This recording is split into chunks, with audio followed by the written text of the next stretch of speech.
Catalyst.io.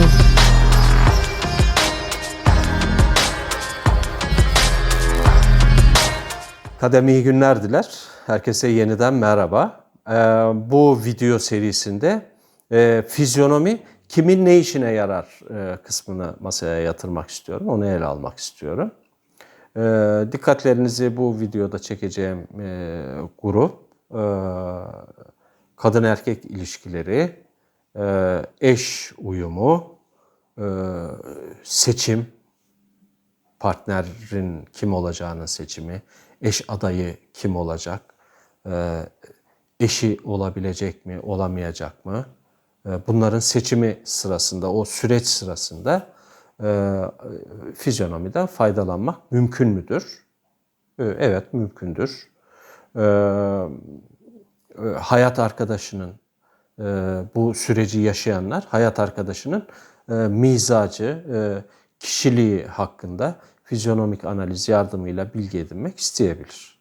Bazı kişiler eş seçimi sürecinde daha az yanılma payıyla isabetli bir seçim yapmak ve nihai kararını vermeden önce bir fizyonomistin gerek kendileri gerekse eş adayı kişiler adına analiz, tahmin ve değerlendirme yapmasını isteyebilir. Elbette karşılıklı tarafların bilgisi ve onayı olması lazım bu analiz sürecinden de.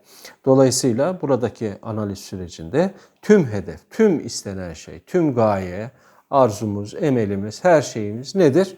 Karşımızdaki insanı tanımak. Karşımızdaki insanı tanımak. Karşımızdaki insanı daha iyi tanımak. Çünkü tanımadığımız müddetçe iletişim kalitesi düşüyor. Daha iyi tanıdıkça iletişim kalitesi artıyor. Bugün hangi sorunu yaşarsak yaşayalım üzerine kazıdığımız vakit altından iletişim probleminin çıktığı kesindir. Dolayısıyla iletişim kalitesi, etkileşim kalitesi, hani sadece iletişimle kalsa iyi. Etkileşime de çok büyük bir faydası var. Ne demek istiyorum? Böyle süreci yaşayan bir kadın erkeği ele alalım. Bir ömür boyu aynı yastığa baş koymaya niyet etmişler. Niyet etmişler. Aynı yastığa baş koyacağız. Kim bilir kaç yıl. Allah ömür versin. Uzun yıllar, mutluluklar diliyorum herkese. Ancak bence birbirini tanımayanların, yeterince iyi tanımayanların birlikteliklerinde sorunlar olabiliyor. Şans faktörü burada ne kadar işin içerisindedir? Çok iyi birbirimizi tanımıyoruzdur ama talih yaver gitmiştir. Uyumluyuzdur aslında. Birbirimizi çok iyi tanımamış olsak bile talih yaver gittiği için yan yana gelmiş olabiliriz. Ama her zaman talih yaver gitmiyor galiba. Yani Türkiye'deki boşanma oranları biraz sanki onu gösteriyor. Ya da işte flört süreçleri eskiye kıyasla, yani geçmiş zamanlara kıyasla şimdikilerle arasında şeylerinin arttığı, hani sayıca arttığı, sürelerinin kısaldığı vesaire, yani o istatistiklere bakacak olduğunuzda ilişkilerimizde bir bocalama geçirdiğimiz aşikardır. Dolayısıyla bunları iyileştirmenin, hani daha mutlu evlilikler, daha mutlu birliktelikler insanı tanımasından geçiyor. Daha iyi tanıma, daha iyi iletişim, daha iyi etkileşim etkileşime götürüyor bizi. Yani onun yolunu açıyor bize. Bütün bunlar olunca daha yaşam kalitesi iyileşiyor. Yaşam kalitesi daha yüksek, daha refah içerisinde, daha hayat kalitesi yüksek bir yaşam mı? Yoksa daha düşük refah seviyesinde ve yaşam kalitesi daha düşük bir yaşam mı? Elbette yüksek olanı tercih ederiz. Elbette refahı iyi olanı tercih ederiz. Dolayısıyla bütün bunları yakalayabilmek için de tecrübelerden faydalanılabilir. Evet, büyüklerin tecrübesi burada yardımcı olabilir. Ama bunlar devreye girmiyorsa, kendi kendine karar vermek mecburiyeti varsa, evet kendi kendimize de karar verebiliriz. Tanıdım deriz.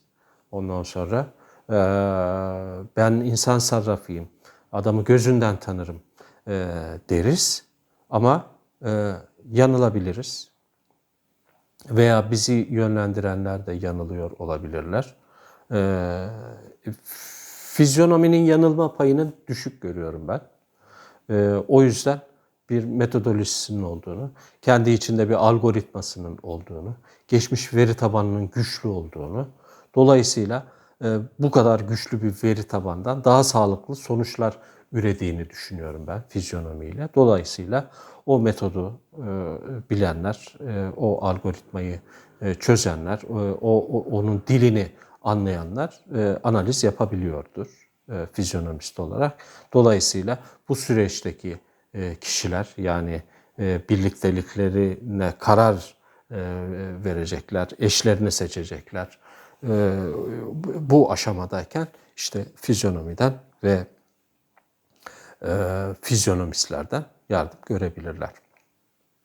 Kısaca benim söyleyebileceklerim bu grupla ilgili böyle. Sorularınız olursa yorumlara yazmanızı rica ediyorum. Oradan eğer yani çok yoğunluklu bir akış gelmeyecek olursa aradan seçtiğim güzel sorulara da oralardan da yanıtlar verebilirim. Tabii bizleri de siz daha yakından tanımak istiyorsanız sosyal medyadayız. Yani Instagram'dayız, Telegram'dayız. www.kademakademi.com.tr. Evet, tekrar edeyim. www.kademakademi.com.tr. Bizlerden, buralardan bilgi alabilirsiniz. Bizlere de rahatlıkla, kolaylıkla ulaşabilirsiniz. Sorularınız olursa oralardan cevaplamak isteriz. Evet, görüşmek üzere diyelim. Sağlıcakla kalın. Her şey gönlünüzce olsun. Artlist.io. Good at what I do. I'm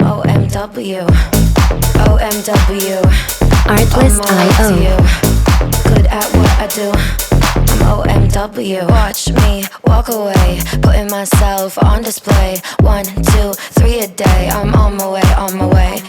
I'ma have you on tiptoes, watching my diamond afterglow. I know you wanna take me home. I'm on my way, on my way. Music licensing reimagined. OMW. On my way to you. Good at what I do. I'm OMW. OMW.